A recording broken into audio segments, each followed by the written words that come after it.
semua, assalamualaikum warahmatullahi wabarakatuh, teman-teman subscriber di seluruh Nusantara. Kali ini kita akan tutorial kita tidak di bengkel ya, ini nggak bongkar-bongkar. Jadi tutorial kita menjawab teman-teman subscriber. Jadi tutorial ini atau konten ini untuk menjawab teman-teman subscriber ya, konco-konco semua. Jadi kenapa ngasap putih tipis ya kan? Di tutorial kami sebelumnya nggak kita oversize, bahkan kita cek dari linernya, dari piston ringnya ke bagian head cylinder, klep, bus klep dan lain sebagainya ya, diperuntukkan untuk cylinder head dan cylinder block gitu kan. Jadi kenapa nggak kita oversize? Nah, setelah kita ukur, kita teliti, cuman penggantian part aja, yaitu piston ring piston. Karena kita ukur masih batas toleransi standar. Nah, kenapa nggak kita oversize? Karena untuk menjaga kestandaran ukuran piston tersebut. Jadi ukurannya masih standar, jadi motor masih enak, nanti BBM nggak boros, ya kan, bunyi mesin halus dan lain sebagainya gitu ya. Jadi kita jaga. Nah, itu kalau linernya bagus, terus piston ringnya dalam arti ukuran masih di batas toleransi. Nah, ini saya contohkan teman-teman. Ini ada blok. Ini blok. Silinder blok ya, baru. Ini silinder head, ini piston ring, baru semua. Jadi kenapa alasan saya setiap motor yang masih standar baru pertama kali bongkar ada asap tipis-tipis, bahkan agak sedikit tebal. Kita lihat piston ringnya, linernya masih di batas toleransi ukuran ya. Artinya lewat 1 atau 2 mili itu masih kita toleransi, masih dalam batas toleransi. Jadi nggak kita oversize, kita cuman ganti part, yaitu piston ring piston. Nah, itu alasan tutorial ini seperti itu. Jadi ini ada blok, silinder blok, ini silinder head, ini piston ring piston. Jadi kita ukur nanti sama-sama seberapa sih gap ringnya kalau yang masih asli, artinya masih baru ya. Silinder blok masih baru, belum di oversize, piston standar gitu ya. Oke, ini saya buka. Ini sudah saya buka nih laksbannya. Tapi dalamnya, nah ini. Ini untuk Honda. Honda ini KVL, itu Karisma ya. Nah, KVL Karisma. Oke. Saya buka. Wah, lapisnya nih ada 2 lapis. Ini styrofoam, ini kertas. Nah, ini bisa dilihat. Ini masih standar. Baru. Pistonnya juga. Buka nih. Sudah saya buka sih. Piston ring piston ya kan, ini masih standar. Nah, jadi ini teman-teman. Jadi konten ini maksudnya bertujuan untuk ini. Jadi tutorial ini teman-teman, alasan saya biasanya nggak selalu oversize, harus kita pertahankan ukuran standar ini.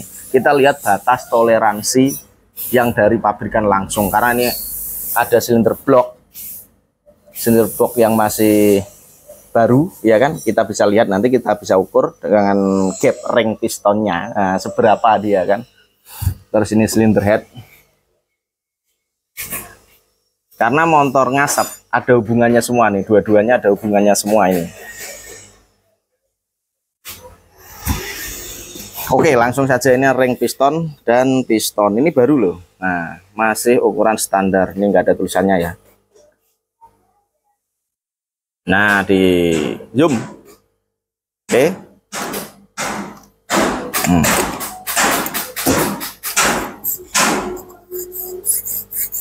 Dan yang standar ya kan, yang aslinya ini blok masih standar ori ya kan, baru buka dus, dan pistonnya juga kalau dimasukkan tanpa oli. Coba sini kamera, tanpa ada pelumas. Nah, ini lari seperti ini. Nah, kelihatan larinya kelihatan. Nah, jadi kenapa ya, itu tadi harus ada celahnya, ada toleransinya. Untuk apa?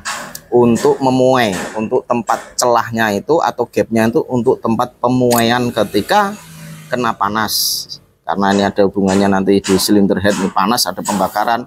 komponen dalam seperti piston ini rawan sekali. Nah, terus ada pemuaian piston dan ring piston. Nah, makanya nih. Jadi teman-teman kalau ngolter membubut terlalu sepan, berakibat ya satu di mesin itu berat, yang kedua ring piston cepat sekali aus karena rapat, tempat pemuaiannya terlalu sempit. Nah, seperti ini. Ini belum ada pelumasnya, dia lari seperti ini.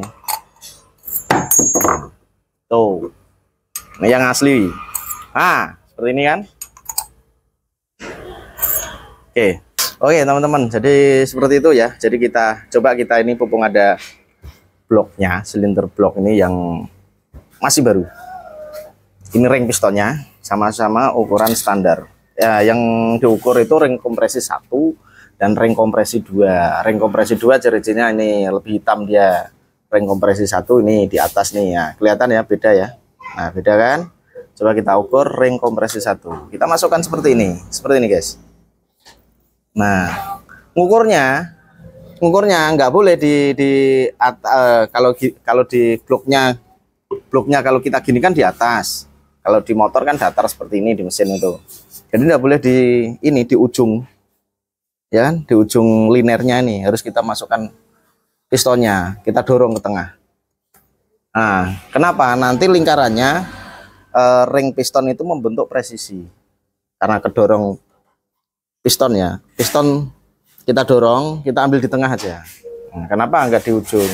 Kalau di ujung, kalau masih standar kayak gini aman, sama semua ukurannya rata. Kalau sudah dipakai motor atau kalau bloknya yang baru copotan dari mesin, ngukurnya sama, nggak boleh di ujung. Karena di ujung ini nggak kena ring piston, harus di tengah. Oke, coba lihat sini. Ini saya pakai fuller. Ini 0,05,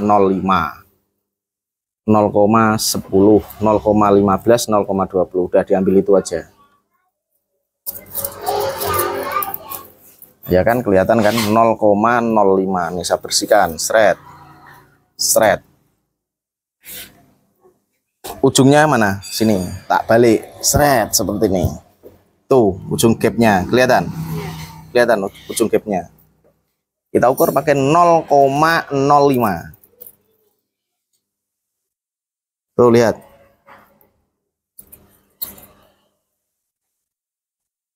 Masuk kan? Longgar sekali, ya kan? Longgar, kelihatan. Nah, kelihatan. Jadi saya tarik ke bawah, ke atas, dia longgar. Kalau sepan atau agak sesek itu apa? Agak sesak. Kalau sepan atau agak sesak, ini ketarik ringnya. 0,05 kita naikkan karena longgar ya. Kita naikkan 0,10. Oke. 1 mili.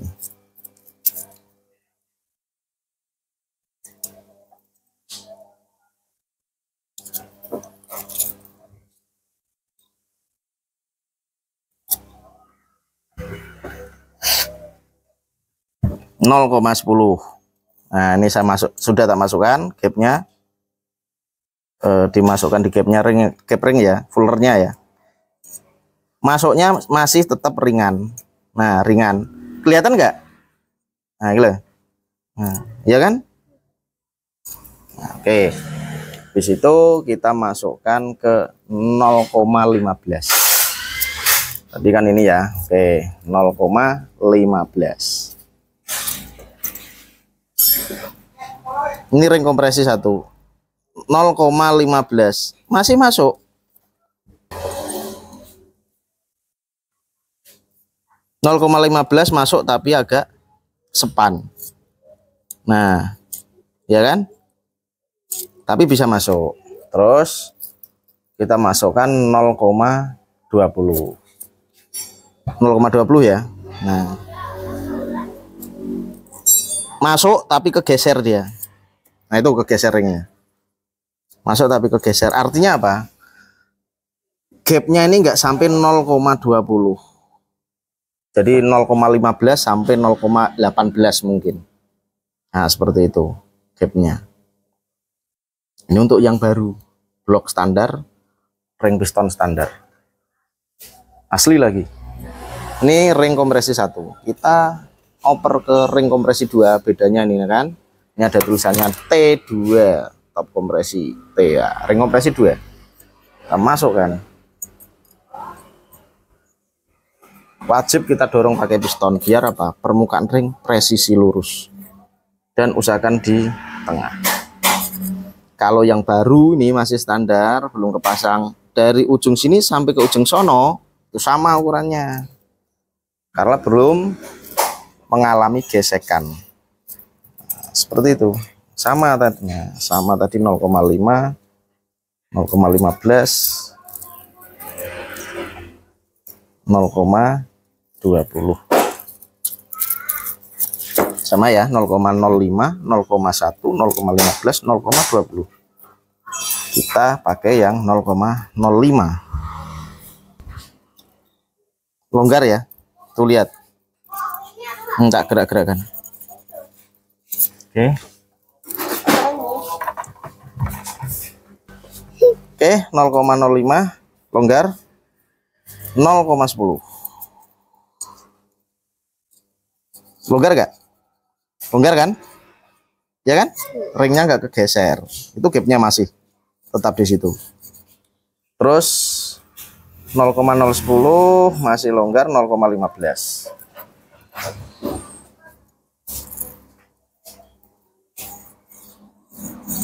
Longgar juga, ringnya nggak geser.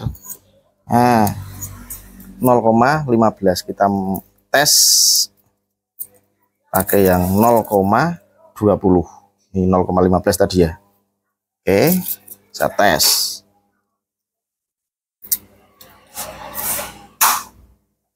Oke, saya tarik, span sekali dia. Nah, span, tapi nggak geser, ringnya nggak geser, span. Ya kan, 0,20. Terus saya naikkan habis 20 karena saya nggak ada 0,022, nggak ada, ini langsung loncatnya ke 0,25. Sebenarnya fuller ada yang 0,020 terus 0,023 terus 25 gitu. Jadi antara 20 ke 25 ada ukurannya, entah ke 23-nya atau 22 gitu. Ini 0,025 ya. Masuknya susah. Tuh, masuknya susah. Tak paksa. Tak tarik pasti geser. Nah, ya toh. Masuknya susah. Nah, itu geser tuh. Geser tuh sedikit. Jadi kemungkinan ini 0,20 sekian lah, antara 22 23 itu. Nah, seperti itu. Ini untuk ring kompresi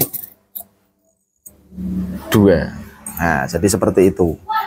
Jadi gini teman-teman, alasan kami kenapa nggak dibubut, nggak dikolter, nggak naik ses. Nah itu kita lihat linernya dulu. Kalau linernya nggak ada cacat, ring pistonnya cuman terjadi gap aja terlalu lebih di atas 0,30, bisa 0,40, bisa 0,50. Kita tes pakai ring, kita ukur gapnya pakai fuller 0,20, 0,25 kita masih berani itu. Nah, kita ganti piston ringnya aja aman, tidak terjadi ngasap. Dalam arti, dalam catatan satu ini linernya nggak ada yang cacat, ya kan? Ngantong nggak ada, baret nggak ada. Nah, kita ganti piston ringnya aja udah sembuh dia, dengan catatan tidak ada yang baret, cuman hanya di gap ringnya aja yang lebih dari toleransi. Toleransinya kalau di atas angka 3, 0,30, 0,40, 50. Nah, itu kita ukur dulu kan. Tapi kalau diukur masih di atas 0,30, nah wajib kita naikkan ses. Nah, cuman kalau yang sudah kepake, kita tes dari ujung sini kan, dari pertengahan sampai ke ujung sini. Siapa tahu ada ngantong. Nah, kalau teman-teman punya burgek ya pakai burgek, itu lebih akurat.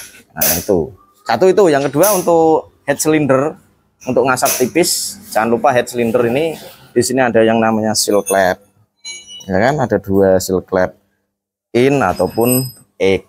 Kalau seal clapnya cacat seperti ini seal klep nih. Nah, ini seal klep. Kalau seal klepnya udah keras ataupun pecah, nah itu bisa terjadi ngasap. Kenapa? Karena di sini ada oli untuk melumasi di ruang head cylinder. Ada cam, ada rocker arm, ada cam, ada bearingnya, ada pernya sini. Jadi oli harus tersirkulasi di sini di ruang head cylinder, ya kan, untuk melumasi. Nah itu. Jadi yang paling rawan di bagian karena oli cenderung ke bawah seperti ini. Nah makanya kita perhatikan dari seal klepnya, dan yang kedua dari bos klepnya sini. Kalau terlalu longgar, bos klepnya ngetesnya paling kurang lebih sekitar ya mentok segini ya, paling berapa mili nih, 4 atau 5 mili kan, bahkan nggak sampai 4 milian lah, paling 5 mili paling mentok. Nah itu kita tes oblak nggak. Kalau oblak terlalu lebih, satu, suara atau bunyi berisik di head cylinder. Yang kedua bisa terjadi ngasep. Ngasepnya di mana? Ya karena ini longgar. Ini ada seal di sini, sorry, ada seal klep di sini ya, ya kan? Nah, saya ilustrasikan seperti ini. Kalau dia longgar kanan kiri, otomatis seal ini yang gigit di sini nih. Saya tak buka ya. Nah, gini kan? Karena ini masuk di bos klep ya, saya ilustrasikan di luar seperti ini, ya kan? Kalau bos klepnya longgar, jalan klep pasti ada goyang kanan kiri. Karena putaran mesin cepat, dia jalannya akan buka tutup cepat kan. Nah ini oblak, karena di sini ada oli tadi untuk melumasi komponen mesin, komponen dalam silinder. Nah ini nggak mau dia ikut kehisap ke dalam. Nah sedangkan di sini kan, nah di sini ada ruang bakar, kehisap ke dalam. Entah seberapa volumenya nggak tahu kan, yang penting oli mesin kehisap ke dalam. Ya kan, kehisap ke dalam, lalulah keluar asap. Makanya ngasep putih harus dicek satu persatu secara detail. Kalau memang sudah kelihatan sini kacau di cylinder block dan pistonnya udah kelihatan, tapi tetap harus dicek. Makanya kan setelah ganti piston ring piston, entah itu di oversize, entah itu ganti blok, dipakai selang berapa minggu atau bulan, ngasep putih lagi. Nah ini kemungkinan dari sini juga. Nah seperti itu. Jadi tadi sealnya ini karena oblaknya, aduh bos klep saya ada nggak ya? Oh ada bos klep. Mana? Ini ya. Oh ini ada bos klep nih. Nah ini saya ilustrasikan seperti ini, ya kan? Ini bos klep ya. Terus ini seal klep, gini kan? Masuk ke sini ya. Tak masukkan sini deh. Nah, kalau dia sorry. Ini kan di sini klepnya ya. Ya udah, kita ilustrasikan ya. Ini kan di settingan klepnya nih. Kalau dia oblak seperti ini, dia putar karena dia buka tutup kenceng seperti ini kan, mau nggak mau dia pasti apa? Kalau longgar, pasti apa? Sealnya ini juga ikut nggak bisa rapat ya di batangnya klep. Jadi oli yang melumasi di silinder head, ya kan, ini otomatis masuk ke sini, kehisap ke lewat ini bos klep ini ke ruang bakar. Entah volumenya berapa sedikit, kalau oli mesin masuk ke ruang bakar pasti akan terjadi ikut kebakar dan akan terjadi apa? Keluar di knalpot asap putih seperti itu, keluar asap putih. Nah makanya harus dicek betul-betul. Kalau longgar ganti aja bos klepnya.